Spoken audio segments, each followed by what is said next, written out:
May 14th, 1940.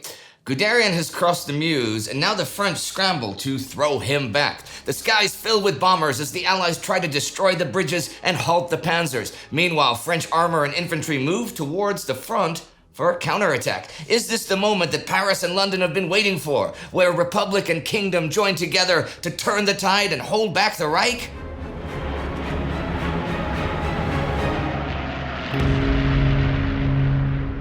I'm Indy Neidell, and welcome to our World War II mini-series 10 Days in Sedan, where we cover the German thrust through the Ardennes, the rage of the Reich, and the new confrontation between old enemies at Sedan, the crucible where the fate of the Axis and Allies converge. Join me as we explore the course of the battle and its aftermath.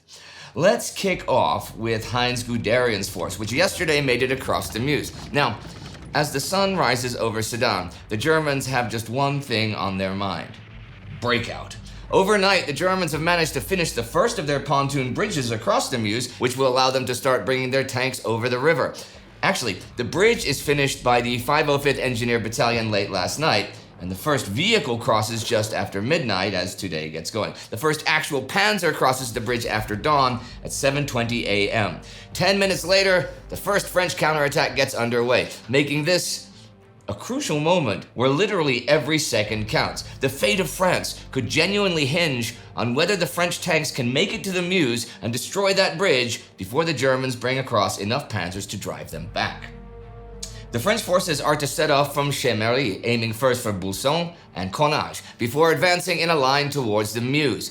If they can't get all the way to the Meuse, though, then all might not be lost. Olsson is regarded as an ideal staging position for a counterattack, and Jean Flavigny, commander of the 21st Corps, is hoping to launch a larger assault from there later today with his forces, which arrived overnight. This morning's smaller counterattack will be handled by the 213th Infantry Regiment, each battalion supported by a company of the 7th Tank Battalion. The 205th Infantry Regiment and 4th Tank Battalion are also supposed to be part of this assault on Commander Pierre Lafontaine's right, but they've been lagging behind and the attack has to go ahead without them. It should all run like clockwork, because as it happens, the French are prepared for this exact scenario. The French 10th Corps had run through that situation about 3 weeks earlier during a map exercise precisely on that same terrain. At that time, the Corps Reserve was to be used in case of German breakthrough at Sedan. At first, it was to occupy a rear defense position, Objective 1, between Chambéry, Olsson, and the edge of the woods south of Houx. Then, using the Olsson springboard, a counterattack was to drive the penetrating enemy all the way back to the edge of the Bois de la Marfée. But clockwork is more of a Swiss thing than a French thing, it seems, because the advance is a mess. The tanks move slowly in step with the infantry, employed entirely in a supporting role and nothing more adventurous. The line advances in a flat, almost World War I style maneuver, focused on maintaining integrity and not allowing individual companies to pull ahead. This means that it's the slowest unit in the line which is determining the pace of the attack. And the entire thing chugs to a halt multiple times while they wait for troops to catch up. I said they get underway at 7:30. Well, by 8:45, they've made it 2 kilometers down the road. That's about half as fast as a leisurely stroll. It's not all been walking, though. They have had brief skirmishes with advanced German recon, which is not exactly a good thing for the French, because now the Germans are aware of them and are coming to meet them. About 8:45, the first German tanks roll up onto the high ground at the Olsson Ridge. 6 Panzer IIs, 8 Panzer IIIs of the 4th Battalion, 2nd Panzer Regiment. They're up against the 13 French FCM 36s that make up 1st Company.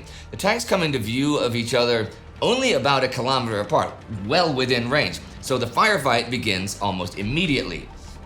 It might be a surprise to you, considering how much we've spoken about German panzer tactics, but it's actually the French tanks who quite comfortably win the engagement. 2 panzers are destroyed, and all except one of the others are disabled. Thing is, though, it's all just too slow. In the time it's taken the French to rout 1 panzer company, 3 more have come across the bridge, and those are now committed to battle by 1st Panzer Division Commander Friedrich Kirchner alongside infantry from the Großdeutschland Regiment.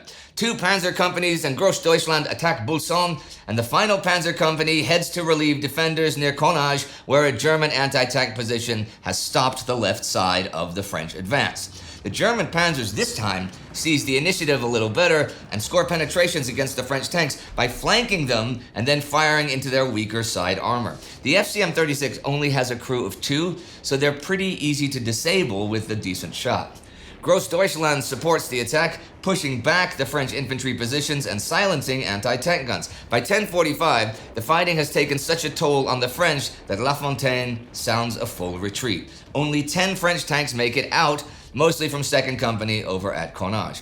La Fontaine takes his defeated troops, and that includes the 55th Division, which has been on the verge of completely shattering since their ordeal on the Meuse yesterday, and pulls back beyond Flavigny's forces massing near the woods to the south.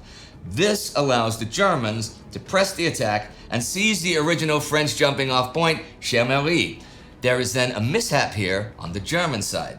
A commander's conference began at noon in the square in front of the church in Chambéry, which had just been captured.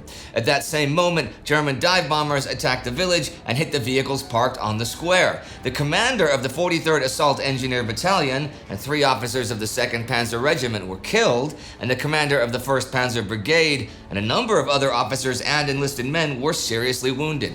At 10 a.m., Guderian had gotten on the radio and repeatedly asked the previously requested dive bomber raid should be scrubbed or that it be shifted to the south. Obviously, however, he was too late to stop the Luftwaffe in the midst of its attack. The Panzers had attacked with such speed that they were even too fast for the Luftwaffe. Speaking of the Luftwaffe, they're fighting a fierce defensive effort against a concerted Allied effort to bomb the military bridges at Sedan. The French Armée de l'Air and the British Royal Air Force set out to destroy the pontoon bridges over the Meuse. General Bilot, commander-in-chief of the 1st Army Group, tells the Air Force victory or defeat will depend on those bridges, and the Allies throw everything they've got into the fight here at the expense of air cover elsewhere. As General Marcel Tetu, commander of the French Tactical Air Forces, puts it, concentrate everything on Sedan. Priority between Sedan and Houx is at 1,000,000 to 1. Everyone knows this is going to be a real all-or-nothing effort. During mission conferences, French pilots are told to take inspiration from the sacrifice of the French cavalry during the original Battle of Sedan back in the Franco-Prussian War of 1870. Here, the cavalrymen had mounted a desperate frontal charge against enemy artillery in an effort to break encirclement by the Prussians. The Allies are able to muster about 152 bombers and 250 fighters. Almost all of the bombers are British. The French have about 240 operational bombers ready to fight, but they only send 43 today. The RAF manages to pull together 109 bombers. But even with some 400 total aircraft, the Allies undermine their efforts by sending in the planes in drips and drabs starting in the early morning. Instead of massed formations, the Germans only have to respond to raids of about 10 to 20 airplanes. Guderian still takes the threat from the air very seriously indeed, because just a few lucky hits could seriously scupper his operation. By now, Sedan is bristling with German anti-aircraft guns. Taking together the flak battalions of the 1st, 2nd, and 10th Panzer Divisions, along with the Luftwaffe's 102nd Flak Regiment, he has 5 battalions for a total of over 300 heavy and light anti-aircraft guns. In a twist of fate, some of these guns are located near a monument to that French cavalry charge of 1870 that I just mentioned. Allied pilots refer to the gauntlet of flak and machine guns as the hell along the Meuse. Still, the French and British pilots press home their attacks bravely, powering in at low level. As one German officer recalls, again and again, the Potez and Moran aircraft attack their targets with tremendous dash and daredevil low-level flight. It takes dash and daring to dive down so deep into the hell put up by our flak, but the French know, as we do too, what it means if the bridge were to be destroyed. They failed. Again and again, an enemy aircraft dives out of the sky, trailed by a long black plume of smoke that, after the impact of the following explosion, hovers perpendicularly for a while in the hot air. During the short time I spent at the bridge, hardly an hour, 11 enemy airplanes were knocked down. The RAF does make one big raid today, between 4 and 5 p.m., with something like 70 Bristol Blenheim and Ferry battle bombers. The battles in particular prove themselves wholly inadequate. They are slow, outdated, poorly defended, and they are being pushed into a role that they were not designed for. The raid as a whole is a disaster. In level bombing, the pilots are unable to drop their bombs with enough precision to hit thin targets which are just a few meters wide. The fighters are unfamiliar with ground attack technique, and they take heavy losses trying to strafe the flak positions. During this one raid, the British lose about 40 bombers. The story is the same for the day as a whole. The French refer to May 14th as a black day, and Churchill writes that the RAF's losses are particularly cruel. In total, the Allies lose 167 airplanes. That's 52 bombers and 50 fighters shot down, with another 65 badly damaged. Mass daylight raids over the Meuse are now out of the question, and the Allies effectively concede the sky over the Meuse to the men of the Luftwaffe. All of Guderian's bridges are left intact. The air is now clear, and he can now focus on getting as much of his force across the Meuse as quickly as possible. Meanwhile, the Germans have a stroke of luck and discover something that will speed up their advance. Amidst the carnage of Chemeri and the friendly fire incident I mentioned earlier, the Germans find a bridge, an intact one at that.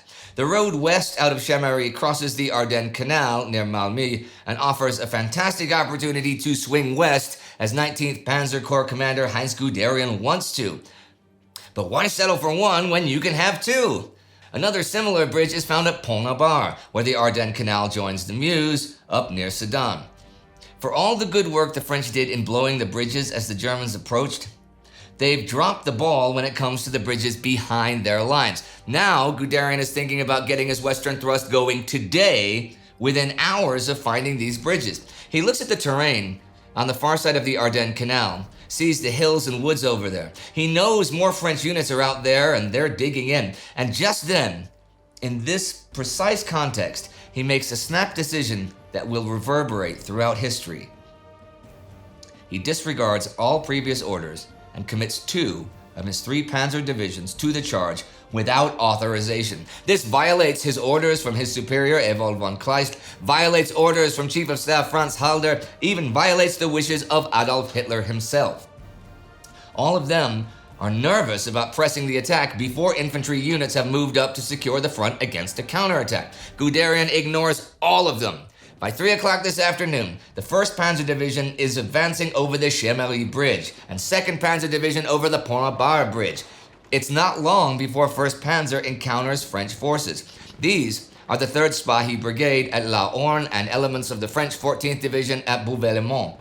The speed and surprise of the attack threatens to overwhelm them. By the evening, both units are forced to withdraw, and the 3rd Spahi Brigade is basically no more.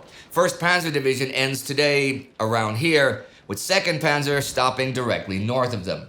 At this time, the German position at Sedan is actually really vulnerable. The Grossdeutschland Regiment is still there, and in theory, they have 10th Panzer Division for company, but they're still trying to get across the river. Things could be about to go really badly for them, because Jean Flavigny is about to attack from the south. Or is he?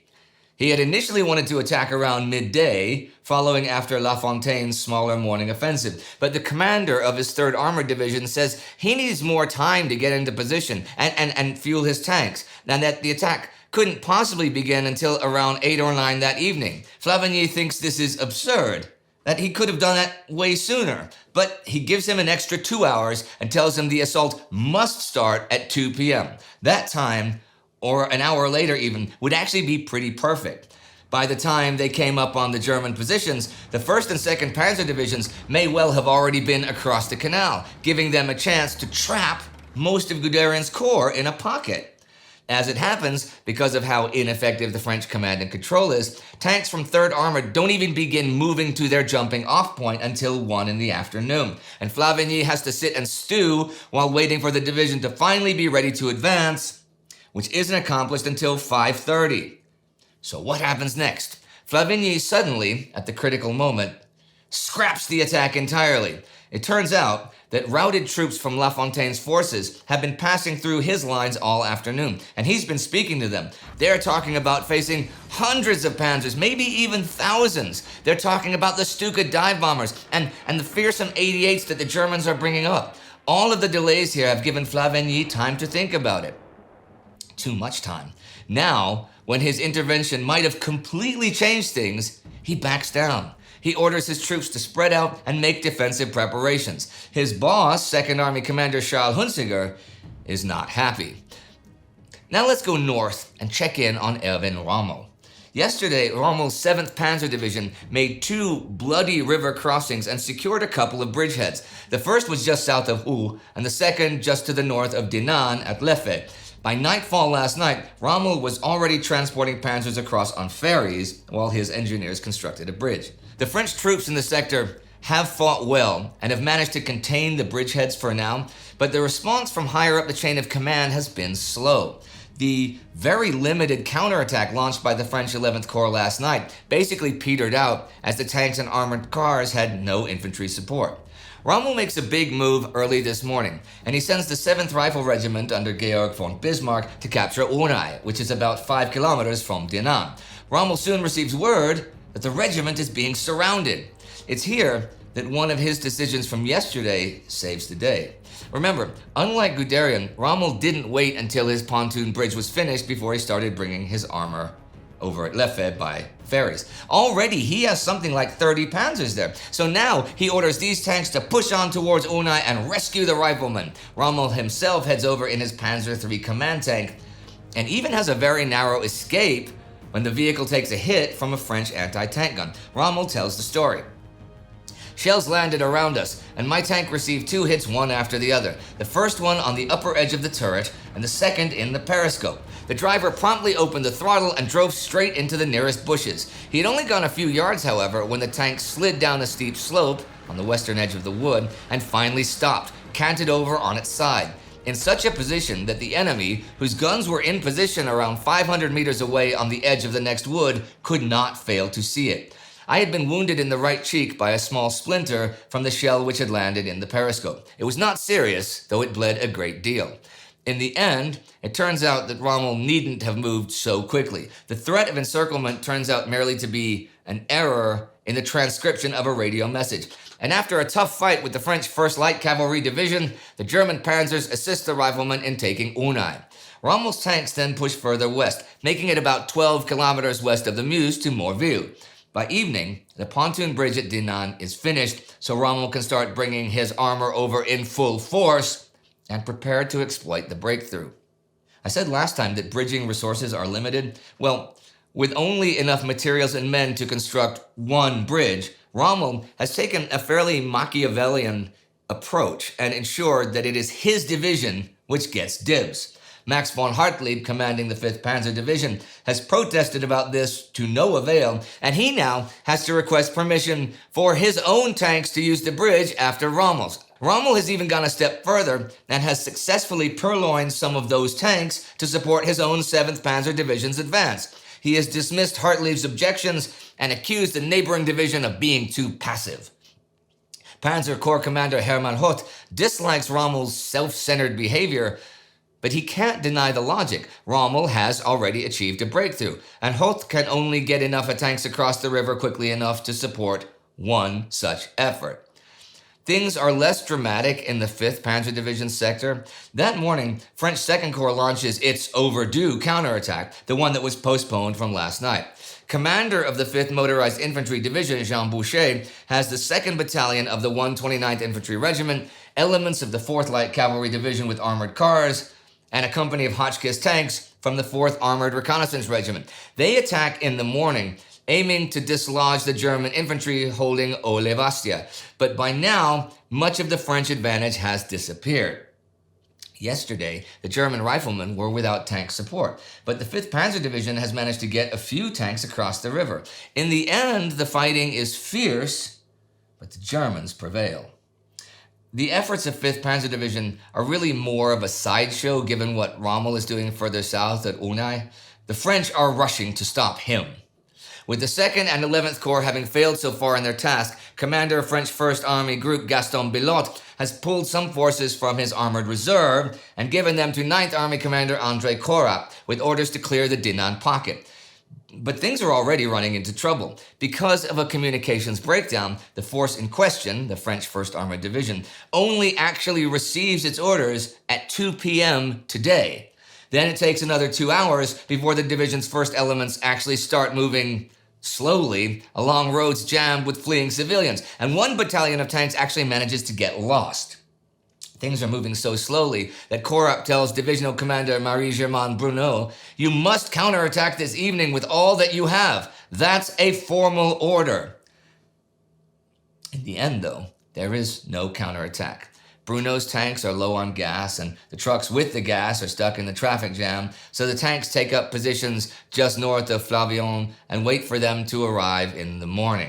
Meanwhile, Rommel's 25th Panzer Regiment, which carries its gasoline supplies in handy portable jerry cans, continues its advance from Aulnay and ends up bedding down at Morville, just 5 kilometers away. Neither side has any idea that the enemy is literally just a stone's throw away. The French are planning some more significant stuff at the army level, though. There is, in fact, an entire French army being moved to this front.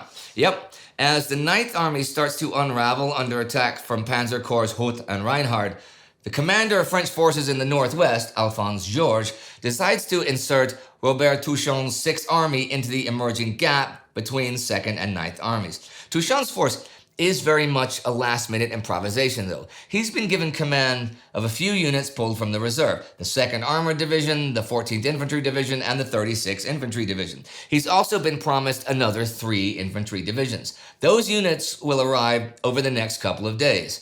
Although the force looks pretty capable on paper, and Touchon is experienced and competent, that doesn't change the fact that his new army is really a mixed bag of units arriving piecemeal. Things aren't all smooth sailing for the Germans, though. At Monthermé, the lead elements of Reinhardt's Panzer Corps are still held up by the defenders. The slow progress means that Panzer Group Kleist risks being broken up. I'll explain. The French 42nd Colonial Infantry Regiment is fighting hard and has held up Werner Kempf's 6th Panzer Division at the Monthermé Peninsula. There is no way that the Germans can get through today. This may seem like a minor holdup, but as I said the other day, the command in Army Group A resents the idea of Kleist's panzer force having operational independence and functioning as a self-contained mechanized spearhead in advance of the infantry formations. In the end, Army Group Commander Gerd von Rundstedt decided on a compromise. If Panzer Group Kleist could break through and keep ahead of the infantry, then it would retain its independence. If not, it would be placed under the command of one of the field armies. Although Guderian has already broken through, Army Group A takes the difficulties at Monthermé as an excuse to terminate the experiment. In part, this is prompted by the 3rd Infantry Division, which was supposed to be well behind Reinhardt's motorized force, having now made their own crossing of the Meuse at Nouzonville. The infantrymen aren't really going anywhere quickly, but it's a black mark against Reinhardt and Kleist that these foot soldiers have caught up with and even overtaking some of their panzers. So Army Group A orders that effective from noon tomorrow, May 15th, Panzer Group Kleist will be placed under command of Wilhelm List's 12th Army. The War Diary of Group Kleist notes, "Everything depends on whether we are now able to get across the Meuse, when we are temporarily stopped, on our own strength so that we may thus retain operational freedom of action. Otherwise, there would be reason to fear that the fast-moving formations would now be employed sticking very closely to the infantry corps with a correspondingly shorter range objective. That would practically have signified the end of the von Kleist group as an independent operational formation." And that is where I shall leave things today, with Rommel and Guderian tasting success, and Reinhardt under pressure to get into gear. The Allies cede control of the skies over Sedan to the Luftwaffe and inexplicably cancel their counterattack. With bridgeheads secure, panzers rumble across bridges at Dinant and Sedan. So what will happen next? Will the French armored counterattack at Flavigny turn the tide in the north? Do La Fontaine, Flavigny, and Hunziger have any idea how to turn things around? I mean, there's an entire new French army moving to the front. That's gotta be good for something, right? And there's a huge mass of French armor assembling at Flavigny. Surely they must be able to hold back Rommel and Hartley. I'm telling you now, May 15th is going to be a dramatic episode indeed. You do not want to miss it. Our Time Ghost Army Ardennes Amigo of the week is Stephen Wood. It is people like Stephen Wood who give us the fuel to keep Time Ghost running. They're the jerry cans to our panzer divisions, if you will. Yeah, okay. You can join the fight at timeghost.tv or patreon.com. And make sure to subscribe, and I will see you next time when we look at May 15th, 1940.